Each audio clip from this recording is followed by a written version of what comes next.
Bueno, en este capítulo hemos traído a Florencia Faez.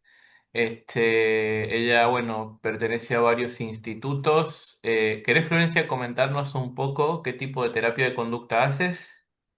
Sí, por supuesto. Bueno, primero, buen día. Gracias, Fran, por invitarme. Me encantó la propuesta.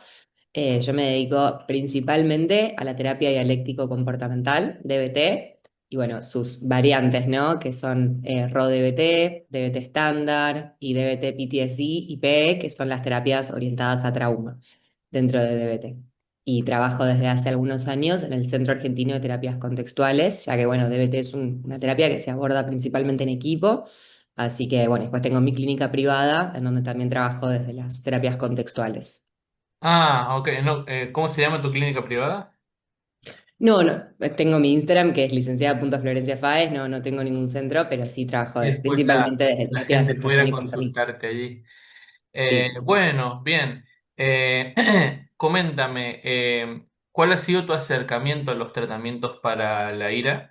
Ya sea desde lo que DBT te ofrece o ya sea desde lo que la terapia de conducta ha armado sobre la ira. ¿Vos cómo te empezaste a vincular con estos tratamientos? Bien. Bueno, DBT es un tratamiento que tiene varias influencias. Uno de ellos es la ciencia de la conducta, así que nos basamos básicamente en el conductismo, como para poder manejar conductas de desregulación de las emociones del enojo, la ira. Así que bueno, apenas creo que empecé a atender, ya empecé a tomar un poco de contacto, ¿no? Con ciertas explosiones de ira, no tanto hacia la persona del terapeuta, sino es un tema más interpersonal en este tipo de consultantes que suelen tener criterios de trastorno límite de la personalidad. Suelen tener muchos enojos hacia sus parejas, hacia personas significativas principalmente, ¿no? Y esto, bueno, siempre vamos a partir de la hipótesis de que es por un déficit muy grande de habilidades, ya sea en la regulación de sus emociones y también habilidades interpersonales. Así que ese fue un poco mi primer acercamiento con los primeros consultantes que fui atendiendo. Y bueno, sí usamos, DBT consta, ¿no? De un gran repertorio de habilidades. Como partimos de la premisa de que estas personas no tienen, no les fueron enseñadas este repertorio de habilidades, es un tratamiento que hace muchísimo hincapié en el aprendizaje de habilidades a través de grupos de habilidades y también en sesión, en terapia individual. A través de los análisis en cadenas, que vendrían a ser nuestros análisis funcionales, se van a ir generando diferentes soluciones a través de la enseñanza de habilidades. Uno de los modelos, de hecho, los dos grandes modelos que se han desarrollado para el tratamiento de la ira, por lo general siempre plantean la ira como una reacción cuando impedimos a un organismo acceder a un cierto tipo de meta, a un cierto tipo de objetivo. En este caso, las habilidades sociales serían una forma de regular el acceso a esos objetivos, por ejemplo, una comunicación eficiente, algo así sería. Exactamente, exactamente. De hecho, por eso mucho de lo que se va a enseñar es primero a poder tomar contacto con esta emoción sin necesidad de reaccionar, ¿no? Vamos a identificar, para empezar, la emoción versus la conducta, ¿no? Y vamos a empezar un poco a desestigmatizar la emoción. Como no hay ningún problema en sí mismo con sentir ira. El tema es qué hacemos con esto. Entonces vamos a hacer una diferenciación muy grande sobre esto. Entonces, primero vamos a empezar mucho con habilidades de conciencia plena, como para poder observar e identificar lo que estoy sintiendo, sobre todo cuáles son mis señales de alarma de que estoy empezando a tomar contacto, ¿no? Porque son personas que muchas veces no tienen ni idea qué sienten en el cuerpo. Realmente uno les pregunta y te dicen, no sé, simplemente le revolví con algo que encontré, ¿no? Como si hubiese sido completamente automático. Lo viven un poco de esa forma. Y sí también, bueno, poder primero regular esta emoción cuando se encuentra muy elevada. Nosotros hablamos de un termómetro emocional interno, que cuando más o menos de 0 a 100 así lo explicamos, y que cuando cruza un 70 este termómetro emocional, decimos que ya llegamos al punto de quiebre de nuestras habilidades, ¿no? Es poder ser habilidoso, poder tener una conversación, poder resolver. Entonces, que ese es el momento de usar primero habilidades de desactivación fisiológica de la emoción. Agua fría, ducha, hielos, actividad física para un poco gastar la energía almacenada en el cuerpo, así en periodo corto de tiempo muy intensa, y respiraciones pausadas, diafragmáticas. Entonces, primero hacemos como esa batería de habilidades y después ahí sí podemos, quizás si la persona ya bajó un poquito la intensidad y se encuentra en condiciones, discernir si necesita resolver un problema, si necesita hablar con alguna persona, qué habilidad está necesitando usar. Respecto a esto que mencionás de desestigmatizar a los estados emocionales, curiosamente muchos, no sé si lo habrás visto, pero muchos pacientes como que el problema de la ira lo tienen respecto al hecho de tener que declarar tener otro tipo de estados emocionales. Algo así como si expresaran que tienen vergüenza sería una especie de signo de debilidad, o si, por ejemplo, hablan de otros estados, como por ejemplo la tristeza, extrañar, la nostalgia, o elementos cualitativos más difíciles de discriminar. Por lo general suele haber una connotación negativa de expresarlo, algo así como ciertas reglas culturales de que hace débiles a las personas expresar esos estados. ¿Lo habrás visto eso? Sí, totalmente. De hecho, lo abordamos, bueno, lo primero que hacemos en el módulo de regulación emocional es ver los mitos, justamente. Revisamos los mitos y los vamos reformulando, así que es tal cual como decís, Fran. Y después también nosotros en DBT hablamos de emociones, hacemos una distinción entre emoción primaria y emoción secundaria. Cuando hacemos el análisis funcional, que lo llamamos análisis en cadena, entonces partimos también de la hipótesis y la premisa de que no siempre, pero sí muchas veces estos estados desregulados de ira responden más bien a una emoción secundaria, que vendría a ser una respuesta a una primera emoción que es un poco más intolerable o la persona siente un poco más de vergüenza, como que quizás sentirse humillado, sentirse abandonado, sentirse avergonzado. Entonces que el enojo surge como una respuesta un poquito más tolerable. Por eso lo llamamos muchas veces emoción secundaria también y Algo así buscamos justamente que la para, persona pueda tomar contacto con esta primera respuesta. algo así como para no tratar de tactar la vergüenza, es preferible que muestre furia. Una relación así sería. Exactamente, exactamente. Esta podría ser otra de las explicaciones conductuales que damos, ¿no? A los estallidos de ira. Siempre, por supuesto, teniendo en cuenta la historia de aprendizaje de la persona, teniendo en cuenta su contexto, pero muchas veces encontramos que los episodios de ira o están súper reforzados por el ambiente o tienen también, bueno, una conducta reforzada intrínsecamente negativamente por alivio, ¿no? Le golpeo, me autolesiono y sienten una sensación de alivio. O también pueden responder a una suerte de emoción secundaria, en donde antes hubo una emoción primaria que resulta más intolerable. Por lo menos DBT lo conceptualiza un poquito de esta forma. Sí, curiosamente las obras más divulgadas sobre esto, como la de Domando al Dragón o el manejo de la agresividad, por lo general no se meten con el tema de la conducta controlada por reglas, como por ejemplo el tema sobre todo el tema de anticipar la humillación, al estilo de voy a hacer una solicitud, pero como ya en la rumiación anticipé que se van a burlar, empiezo a enojarme 2 horas antes, entonces luego el estallido viene, vamos a decirlo, sin que situacionalmente se entienda, pero extrasituacionalmente sí, o sea, ya la persona venía generándolo. Claro. Curiosamente ese aspecto no está como muy explícito dentro de los instigadores. ¿Has visto que pasa eso por lo general? Sí, sí, totalmente. De hecho, bueno, quizás de otra manera lo trabajamos en DBT, pero desde la exposición formal e informal a la vergüenza, ¿no? Construimos una jerarquía, que la persona pueda estar mucho más en contacto con esta emoción, fuera del consultorio, dentro del consultorio, exposición en la imaginación, role-playings. Pero En sí, ese cuando caso, por captamos que es esa, sí. ejemplo, oh, perdona que te interrumpí. No, es eso, cuando vemos que el problema viene un poco por ahí, estamos trabajando específicamente con la vergüenza. En ese caso, por ejemplo, el objetivo sería que una exposición que logre reducir la vergüenza, después me dirían cuánto de eso logró reducir la ira. Sería esa la mecánica? Exactamente, como si partimos de esa hipótesis, entonces no debería haber, si la persona puede estar un poquito más habituado a la respuesta de vergüenza y no actuar en consecuencia, bloquearía también la aparición de las conductas desde la ira. Buenísimo, buenísimo. Eh, Además de la ira, ¿has tenido oportunidad de encontrarte repertorios de agresividad, por ejemplo, en los consultantes? ¿Cómo te has Sí, llevado con eso? Contanos. sí, sí, me ha pasado, bueno, esto no tiene tanto que ver con el caso que te mandé, que vamos a traer hoy, pero sí me ha pasado de una consultante que se autolesionó en sesión delante mío, ¿no? Cuando Oh, estábamos realizando un ejercicio de exposición.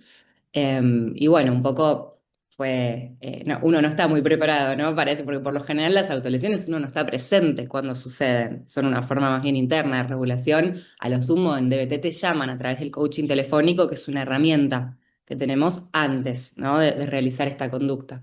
Así que sí, era una consultante perteneciente al espectro autista que tuvo como una suerte de shutdown autista delante mío y se empezó a golpear la cara con bastante intensidad, la realidad fue esa. Así que bueno, un poco mi reacción fue bloquear la conducta inmediatamente, apenas apareció, con calma, ¿no? Como intentando no demostrarle el miedo, que por supuesto como una persona sentí miedo porque no quería que se lastimara, no quería que le pasara nada. Pero bueno, sí bloqueé la conducta con mucha firmeza.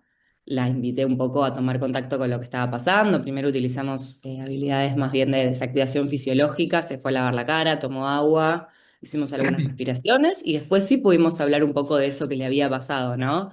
Y ella mencionó algo así como que experimentó muchísima vergüenza por haber estado delante mío y no estar logrando como conectarse con lo que yo le estaba diciendo. Fue como una suerte de desconexión lo que tuvo, sintió que se apagó y esa es una estrategia que ella tenía aprendida, ¿no? Como para volver al presente. Ese creo que es un punto súper importante, algo que yo he observado en la divulgación de la terapia para la ira o en inclusive representaciones fílmicas, es cuánto lugar se le da al tiempo fuera, pero no en lo que la persona hace mientras está en el tiempo fuera, algo así como un déficit tecnológico que tienen por ahí. Me Mm. parece súper rescatable esto de generarse un shock sensorial como para que la persona pueda como sacar la atención de eso. Súper interesante eso. Está buenísimo. Sí, la verdad fue súper desafiante después un poco a posteriori reconstruir en el momento, viste que es, bueno, claramente adrenalina actuar y después vemos un poco qué pasó, lo charlamos, las dos tomamos un vasito de agua, pero sí, fue bastante intensa la situación porque se lastimó realmente, con mucha intensidad. Ujú.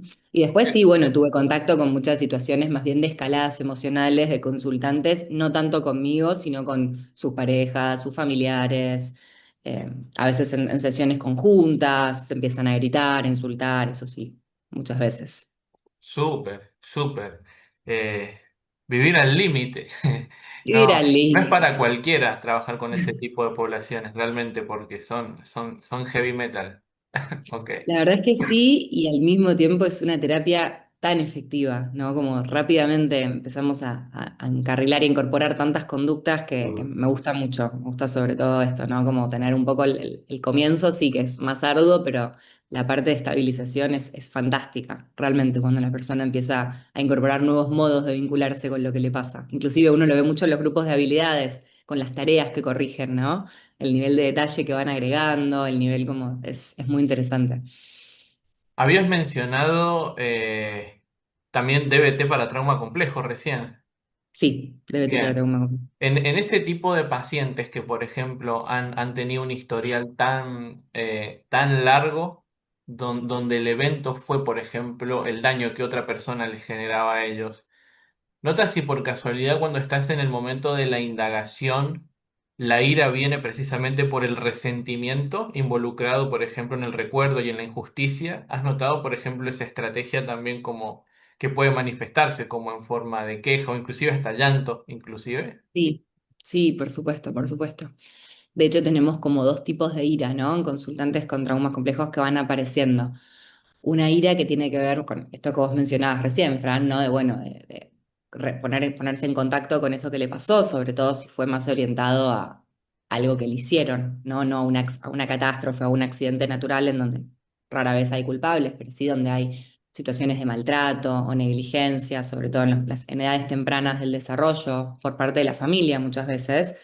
Entonces es un trabajo bastante interesante el que hacemos porque por un lado validamos claramente, ese enojo es totalmente válido, quienes tenían que cuidarte no lo hicieron y de hecho te hicieron mucho daño y te invalidaron sistemáticamente. Y al mismo tiempo, la aparición en extremo de esta emoción en etapas de exposición bloquea muchas veces el ponerse en contacto con otras emociones ligadas al trauma, como lo son el miedo, la culpa, la vergüenza. Entonces tenemos que ir manejando también las apariciones de explosión de enojo y poder también tomar mucho contacto, mucha exposición y poder también ir un poquito más hacia adentro, ¿no? De ese enojo. Pero hay un enojo que es adaptativo y que es esperable y que de hecho es señal de progreso que la persona en un momento pueda empezar a enojarse. Porque por lo general esto no sucede tanto al principio, sino que sucede cuando empezamos a reprocesar, que hay como un traslado de funciones. Si no fue mi culpa, entonces fue culpa de alguien más y ahí aparece el enojo. esto tiene que aparecer y es adaptativo y es señal de progreso. Ahora bien, si aparece por demás, ¿no? Es un balance súper interesante y artesanal el que tenemos que hacer. Claro, luego de que el paciente atravesó la exposición prolongada, esa transferencia de funciones hace que aparezca ahí el enojo por discriminar ese componente. Totalmente, aparece el enojo y la tristeza. Estas son las dos emociones que tienen que aparecer. El enojo, como una parte de, bueno, poder enojarte con lo que te pasó porque no fue tu responsabilidad ni tu culpa. Y sí también la tristeza como para poder empezar a trabajar el duelo, ¿no? Por esto este suceso que te aconteció. Pero sí, tenemos como esta doble entrada del enojo. Si aparece por demás en las exposiciones, tenemos que también manejarlo y regularlo. Y si aparece como en etapas más avanzadas, es señal de progreso. Y es necesario también. Hasta este punto está buenísimo. Siempre bueno, a lo largo de las entrevistas también siempre me interesa que vayan quedando como cierto tipo de claves tecnológicas ordenadas. Creo que en este punto, al menos dos, que son de las más importantes, es que, o sea, cómo la exposición promueve un aprendizaje de alteración de funciones. En el Ujú. primer ejemplo que mencionaste, para que la vergüenza deje de ser un problema, la ira dejará de ser un problema. Y en el segundo, posterior a una exposición para estrés postraumático. Es decir, súper, súper, súper. Bien. Total, un aprendizaje por vía correctiva, ¿no? Como un poco, hacemos la vía emocional y después la vía racional. Es súper necesario ese procesamiento. Qué buena síntesis, es verdad. Sí, sí, sí. Para aquellos que nos estén viendo, hay como ciertos conceptos que están buenos explicar. El postprocesado, en realidad, tiene que ver con que luego de que nosotros hicimos una exposición a un recuerdo traumático y el paciente pudo tolerar todo el tipo de experiencias que pasaron por esa exposición, luego, tienen que haber ciertas habilidades terapéuticas para que toda esa experiencia genere una corrección del proceso de amenaza, o mejor dicho, corrige el ajuste de la amenaza o hace que el recuerdo cambie el control sobre los estados emocionales. Entonces, eso sería la noción de regulación, entiendo, para este modelo, ¿no? Totalmente, porque nosotros en DBT vamos a trabajar con emociones injustificadas, no por invalidar a la persona, ¿no? Injustificados nos referimos a que no está justificado sentir culpa por algo que no hiciste vos, por una transgresión a los valores que vos no generaste, sino que lo hizo otro, ¿no? Entonces vamos a trabajar justamente con que esa culpa pueda ser transferida a una emoción que sí está justificada, como el enojo o la tristeza, ¿no? Wow, wow. Ok, ok. Después, creo que ese es otro tema también bastante heavy de tratar. Después veremos si nos queda lugar para el tema de que la exposición funciona de manera muy diferente con el miedo que con la culpa, que con otros estados. Sí, Pero sí, ese es con un la tema vergüenza bastante heavy también. metal. Sí. Con la vergüenza aparece mucho en la relación terapéutica, eso es súper interesante, ¿no? Como también, como poder evocar nosotros ese tipo de emociones en consulta. Sí, sí, sí, inclusive, justo con lo que estabas mencionando recién inclusive con el tema del estigma, me hiciste recordar de que por lo general, al menos yo lo he visto con mucha frecuencia, cuando el paciente ya hay una cultura vinculada a la misoginia o al machismo, el hecho de que uno pregunte por un estado emocional lo viven como un insulto, como cómo Sí, preguntar por eso, algo así como si fuera denigrante, preguntar qué total. estados te están controlando o si los puedes reconocer, incluso, y eso genera más enojo, como si fuera una provocación, incluso. Sí. Sí, sí, me ha pasado no tanto con una cuestión de misoginia, pero sí con una consultante que una vez le pregunté si podía ser que sintiera celos, ¿no? De la expareja de su actual y lo sintió como un insulto, ¿no? Como yo como voy a estar celosa si esta Sí. persona hoy está conmigo. Bueno, seguramente hubo algo de misoginia igual ahora que lo pienso, Fran, pero sí, sí, sí, tal cual, lo sintió realmente, se sintió muy insultada. Es un componente cultural que de alguna manera castiga cierto tipo de expresiones de procesos, como el hecho de decir tuve pensamientos o tuve emociones o me sentí inferior, por ejemplo, ese tipo de expresiones como si fueran aversivas en sí mismas o hubieran adquirido algún control aversivo por el hecho de decirlos, inclusive. Sí. Totalmente. Bueno, y también nos da la pauta, por lo menos, de que es por ahí, ¿no? La búsqueda. Tenemos que seguir trabajando por ahí. Totalmente, excelente. Bueno, buenísimo. Coméntanos, Flor, nos traías un caso para explicarnos más o menos? Sí, bueno, fue uno de los primeros casos que aprendí, era una flor menos experimentada en DBT, pero la verdad que es súper interesante. Un consultante de nacionalidad extranjero, que bueno, en ese momento tenía 27, esto fue hace algunos años, que tenía, bueno, un repertorio así de conductual bastante pobre, realmente, y tenía problemas de consumo, tenía autolesiones reiteradas en diversas situaciones, tenía muchas conductas sexuales riesgosas, ¿no? Como por ejemplo ir a fiestas donde había orgías, tener sexo sin protección, él tenía una pareja estable. Y lo loco fue un poco que haciendo análisis funcionales, análisis en cadena a estas conductas en unas primeras etapas de tratamiento, surgía mucho esta cuestión de la venganza a su pareja, ¿no? Esta cuestión de yo quiero en mi fuero interno sentir que me estoy vengando por sentirme humillado por esto que él me hizo. Entonces fue ahí que empezó también como una suerte de búsqueda de mi parte, ¿no? Porque la mayoría de las conductas más disruptivas que él tenía, como ir a estas fiestas, participar de orgías, tener sexo sin protección y drogarse, tenían que ver, como el evento antecedente, era sentirse avergonzado, humillado o rechazado por su pareja. ¿No? Entonces, esto un poco eran las claves emocionales que yo iba encontrando y que después sentía alivio, por supuesto, en el corto plazo por vengarse, se sentía en control de la situación nuevamente. Y luego, bueno, sí, a largo plazo aparecía un poco más la culpa, la vergüenza, etcétera. Él no hacía públicas estas conductas a su pareja, más bien si no veníamos y las trabajábamos en sesión. Sería algo así como si déjame ver si entiendo el razonamiento que tenía con la rumia de querer vengarse. Sería algo así como al momento de involucrarse con esas conductas problema, de alguna manera sentía que la otra persona no iba a poder humillarla. ¿Era así el funcionamiento? ¿Cómo era? Sí, también como una suerte de transferencia de funciones, hipotetizaba yo, ¿no? Como ahora el humillado es él y yo soy el que tiene control nuevamente de la situación. Ok, vale. Sí, indagando un poco en la historia de aprendizaje, ¿no? De él y en su historia sobre todo, bueno, en DBT tenemos siempre la premisa de que hay una combinación, la desregulación es producto de una combinación en el tiempo de factores biológicos y de una predisposición biológica a la desregulación emocional y un ambiente invalidante, ¿no? Un ambiente con conductas invalidantes. Entonces, un poco rastreando este ambiente invalidante, él me fue contando que el papá de chiquito le pagaba para que él adelgazara a sus 9 años. Le iba pagando semanalmente con el objetivo de que él demostrara cómo iba adelgazando a través de la realización de actividades físicas bastante excesivas, me parecieron a mí para un chico de 9 años, ¿no? Como actividad física muy exhaustiva. Entonces ahí tenía también una cuestión desarrollada en torno al cuerpo, a su imagen corporal, a cómo era percibido por los demás y una reactividad muy marcada frente a sentirse humillado nuevamente, ¿no? Y bueno, después historia también de bullying en el colegio, en una etapa posterior a esto del padre.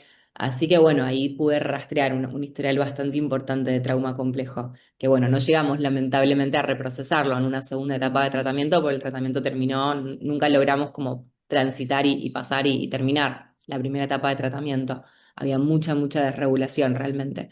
Pero bueno, sí, esto fue un poco este consultante que traje, que tuvimos que trabajar muy duramente, ¿no? Con la adquisición de habilidades, sobre todo de empezar por registrar, que empezaba a tener ya esta rumia porque había un tiempo bastante prolongado entre que sucedía esta situación con la pareja y él iba a estas fiestas. Quizás pasa una hora en el medio.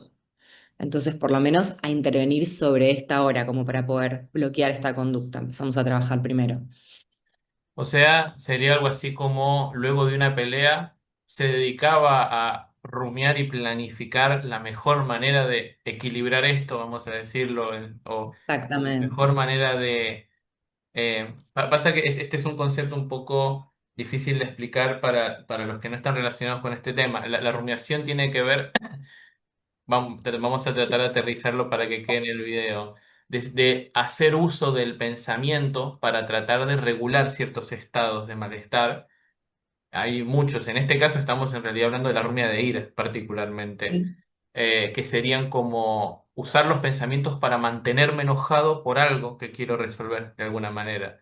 En este caso, tu paciente, déjame entender, hacía algo así como, luego de una pelea, ponerse a planificar de qué manera vengarse y luego ir hacia las conductas problema, o sea, hacía una transición así. Exactamente, exactamente, pero no era, si bien había un componente impulsivo, había un componente bastante planificado y reglado en su conducta, porque pasaba un tiempo, quizás hasta que podía dar con la persona, conseguir, no sé, en el grupo de Telegram, acceder, ir, pasaba un tiempo, a veces quizás iba a 3 de la mañana y la pelea había sido a las 10 de la noche. Ujú. Ahí en ese caso, por ejemplo, ¿tú qué intervenciones buscaste? Que él, por ejemplo, discriminara el momento en que se metía en esa actividad y ahí alguna forma de prevención de respuesta, salirse, cambiar ese proceso. ¿Qué cosas pudiste hacer Exacto. ahí, por ejemplo? Sí, exacto, eso mismo que dijiste, Fran. Primero, bueno, también la utilización del coaching telefónico en unas primeras instancias de tratamiento, como cuando él se sentía que realmente, pese a sus mejores esfuerzos, no lograba salir un poco de esa visión así de túnel de tengo que hacer esto. Me llamaba, practicábamos un poco de tolerancia al malestar primero para bajar la activación emocional. Hacíamos este famoso tiempo fuera, ¿no? Y después sí, ahí un poco lo intentábamos. Pensar más a largo plazo, ¿no? Bueno, cuál era su impulso, que él pudiera describir exactamente su impulso, que tenía ganas de hacer, alejarse tanto mentalmente como físicamente de esa situación. Y sí trabajamos mucho con qué pasa a largo plazo cuando vos haces esto, cómo esto daña tu vínculo, cómo esto te ayuda a construir el vínculo de pareja que vos querés. Esto lo trabajábamos más bien en sesión. En ese momento era alejarse, distraerse, quizás si necesitaba cambiar el escenario y no estar con su pareja ese día, bueno, irse a la casa de su amigo que vivía a la vuelta, poder previamente contarle a su amigo que iba a necesitar un poco más de ayuda, quizás en estas situaciones, poder quedarse charlando con su amigo hasta tarde, poder quedar viendo una película, ir al cine.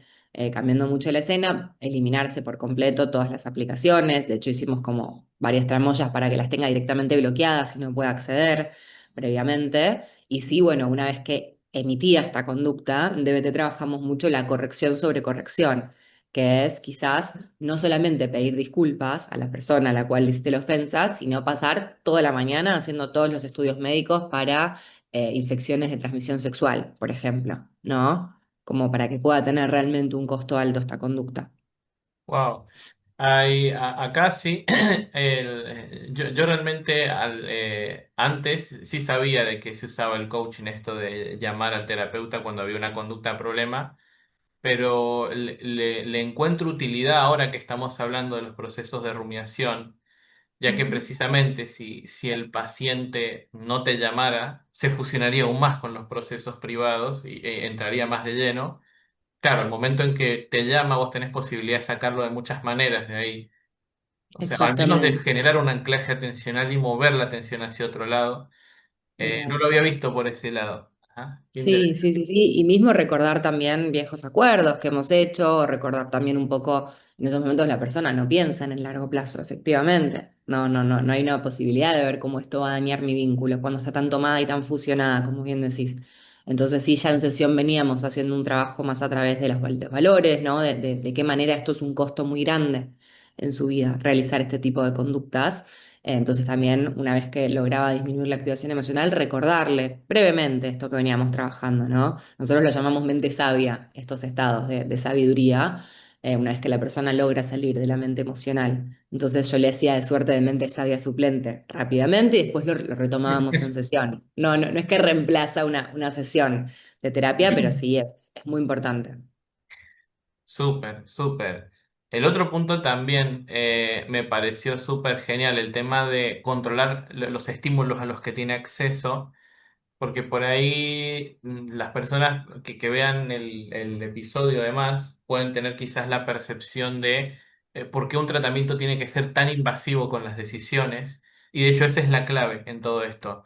Eh, Inclusive en procedimientos donde, por ejemplo, hay situaciones ya que están escalando hacia la violencia, el hecho de que uno al paciente le diga, bueno, cuando esto pase o me llamas, o te sales de la casa, o empiezas a hacer esta tarea, precisamente tienen la intención de bloquear una conducta problema importante.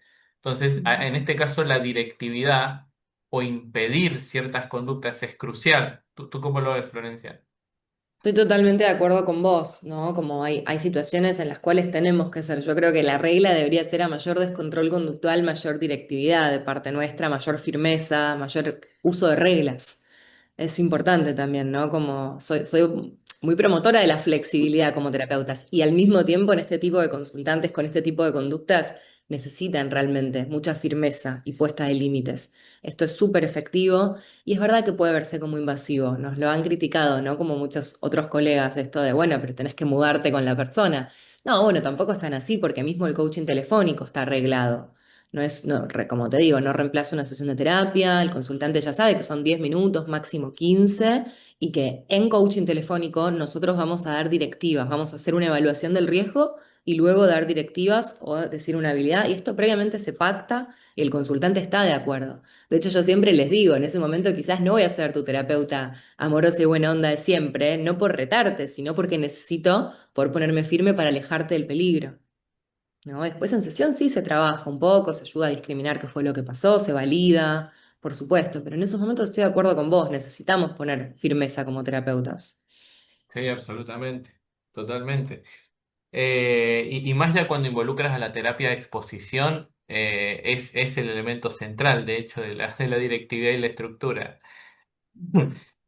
Sí. Ok, ok. ¿Algún otro elemento más que quieras mencionar de este caso, por ejemplo, que te haya requerido quizás más habilidades o que tú hayas visto, uy, ese componente conductual está difícil, o por ejemplo, no sé, situaciones de ira que hayan sido difíciles de redireccionar por algún tipo de regla o metacreencia a la cual el paciente se quería aferrar?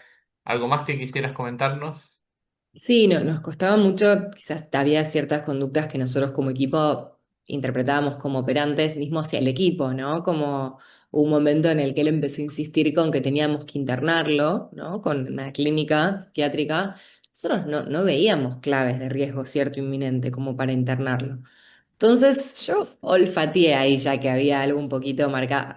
Había, la clave era hablar con la pareja en este momento, ¿no? Y claro, había una situación previa con la pareja en la cual él sentía que su pareja no terminaba de entender la gravedad de su malestar. Entonces la regla fue, si mi interno lo va a entender, si mi equipo me interna, ahora sí va a entender lo mal que me siento. Eso fue bastante complejo de desmantelar porque estaba muy firme hacia la internación y de todas maneras lo intentó.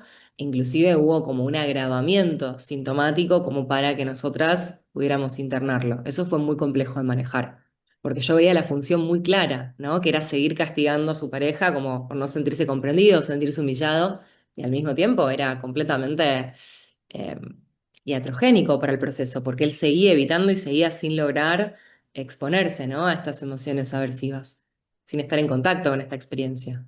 Eso que acabas de mencionar también es un denominador común que, que también me he percatado que no está en las obras de regulación de la ira, y es el hecho de permanecer en interacciones donde el instigador de la ira se vuelve un constante.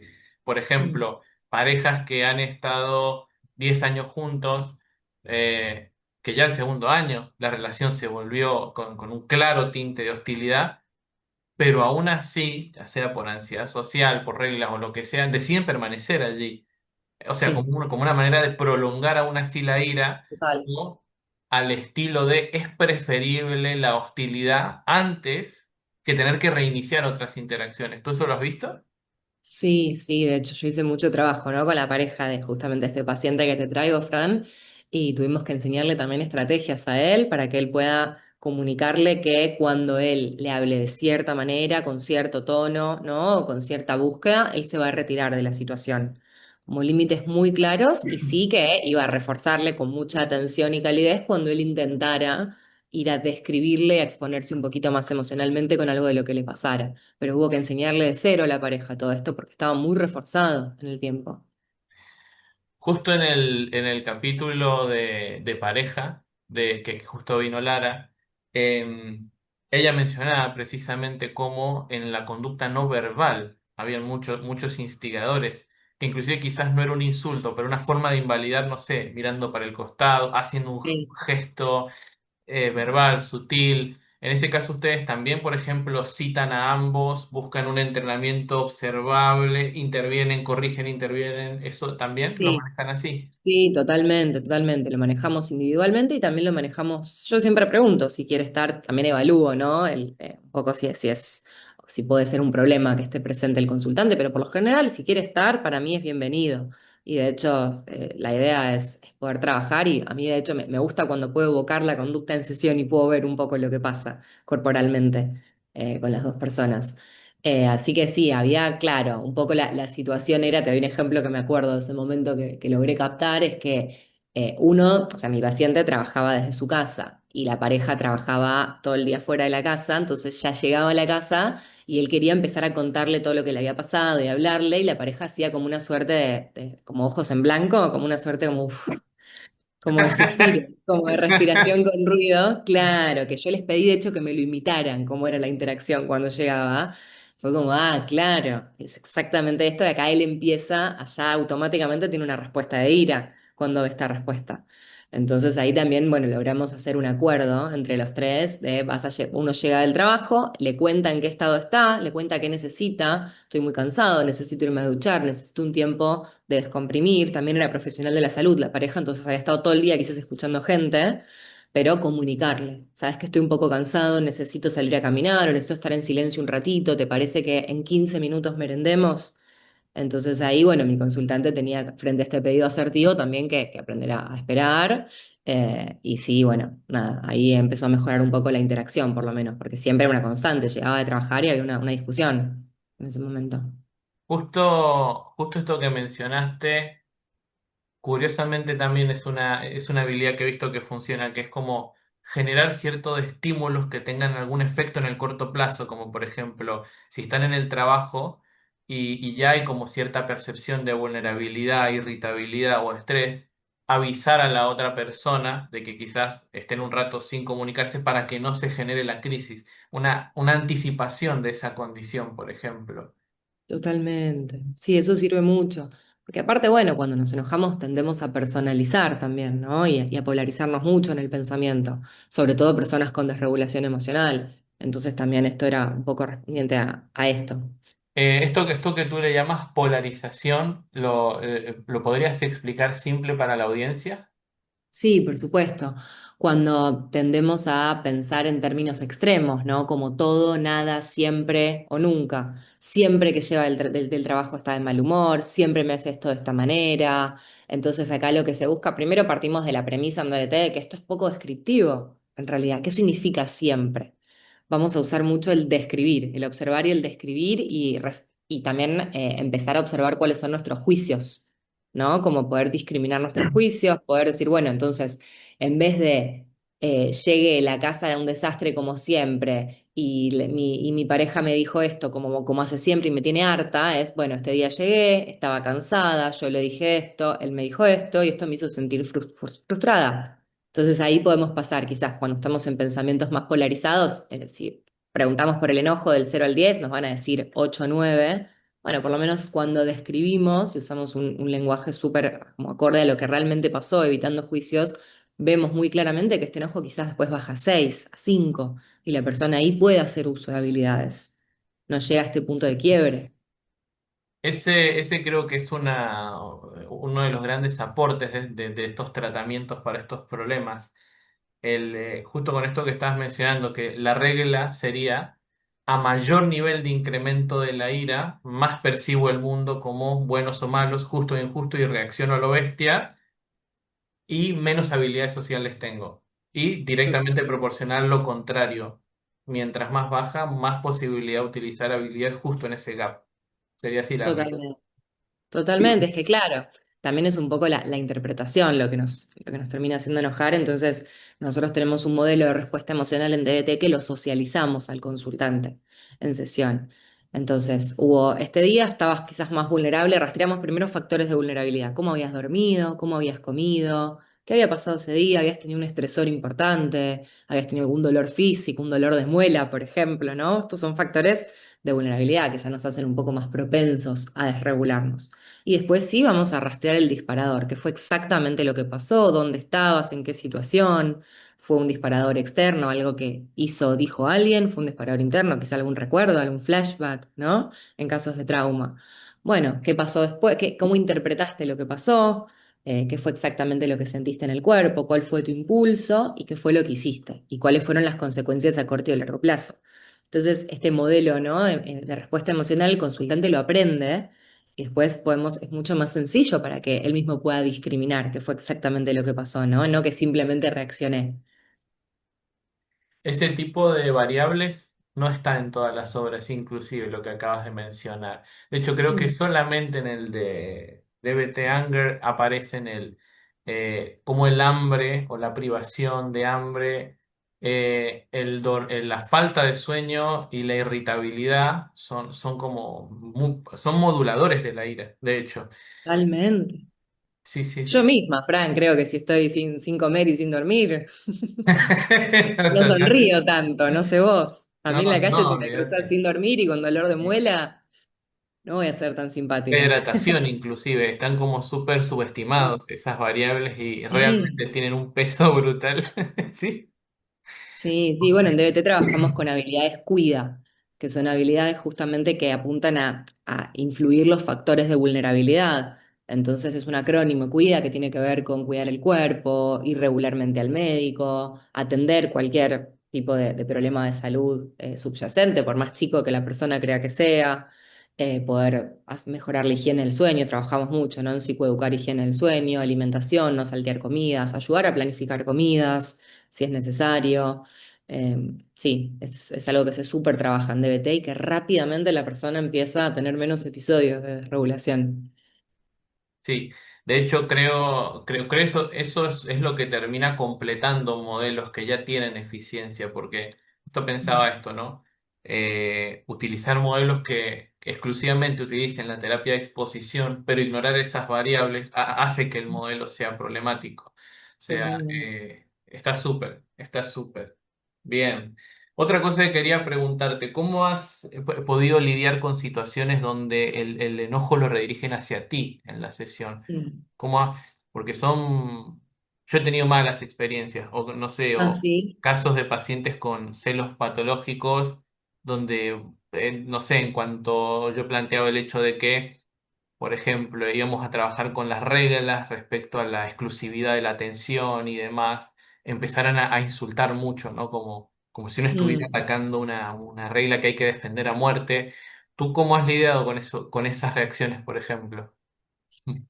Es muy difícil y creo también que en esos momentos en los que suceden uno quizás cree que está preparado, pero a veces un poco reacciona primero y después piensa un poco exactamente qué fue lo que hizo. Yo siempre intento entender en el marco de, bueno, la función que tiene, ¿no? Esto, intento rápidamente hipotetizar qué función tiene esto que está pasando acá conmigo también. Está bloqueando quizás alguna otra emoción, puede que la persona se esté sintiendo avergonzada. Yo misma le estoy bloqueando una meta importante, entonces quizás su enojo para la persona está justificado.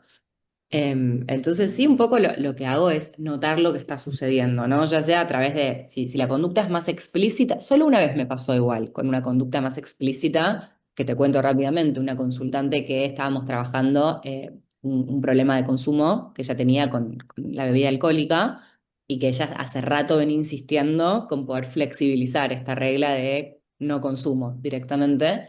Entonces, bueno, vino directamente alcoholizada a la sesión. Fueron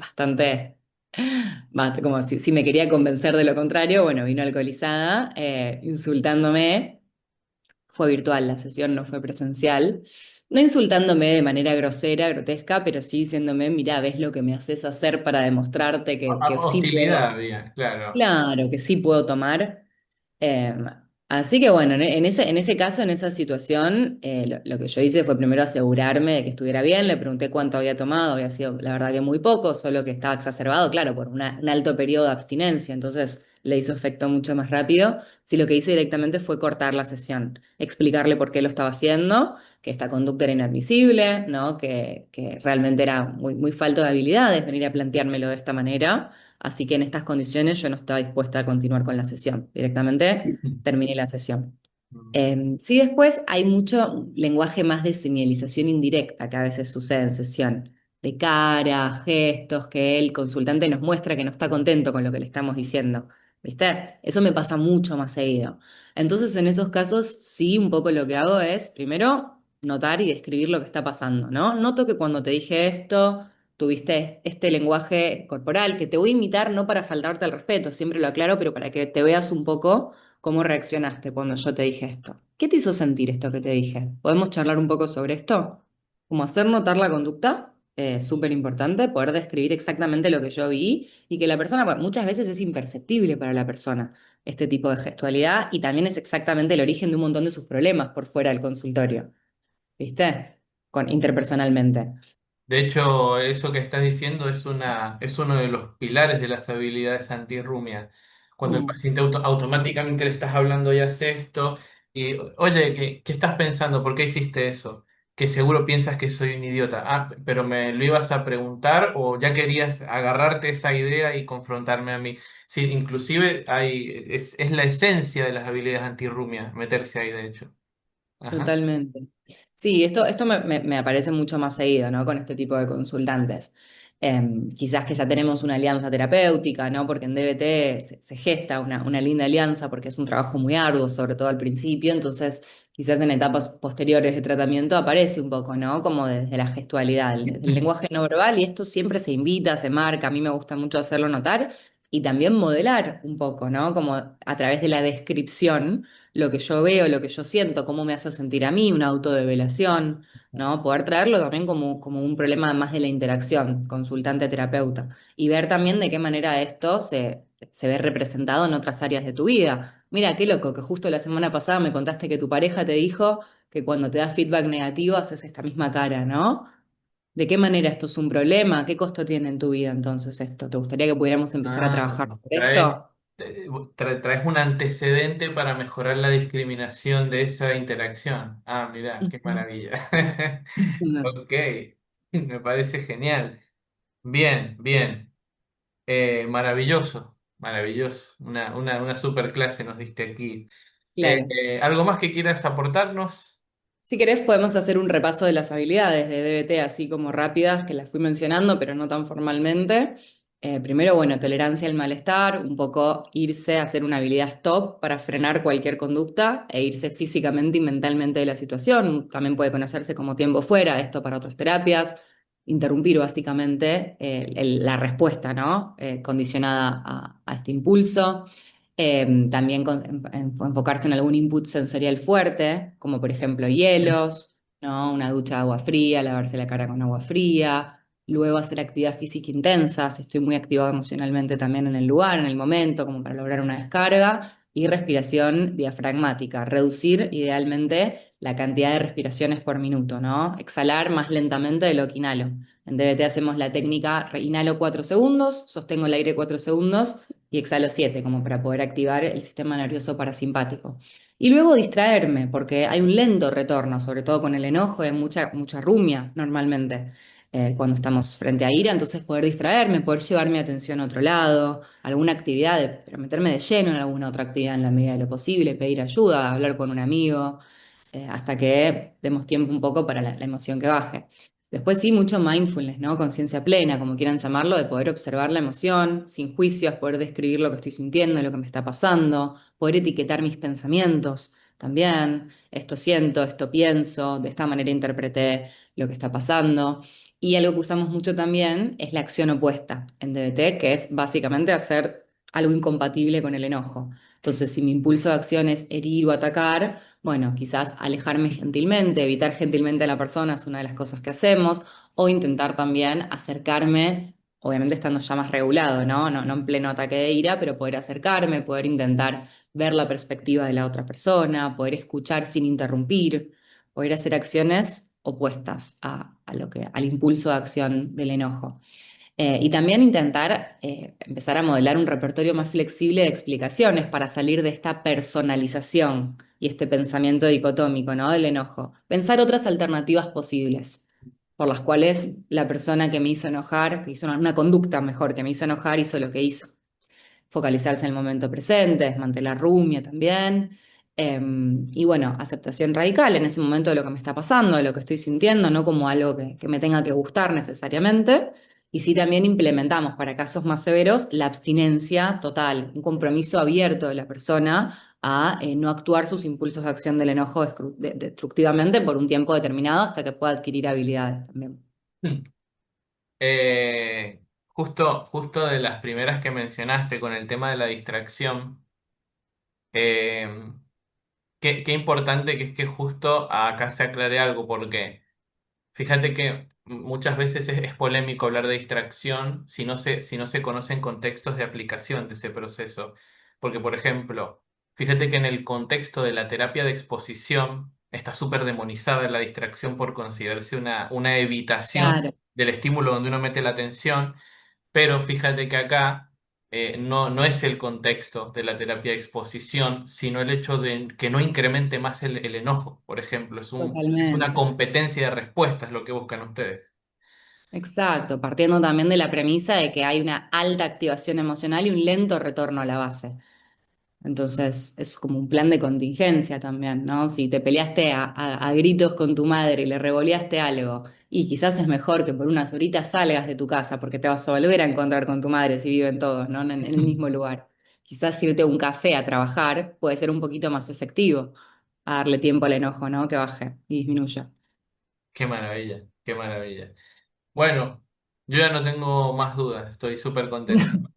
No, yo también y agradecerte, Fran, me encanta este canal y me encanta esta divulgación que estás haciendo, es súper valiosa. Ajá, ok.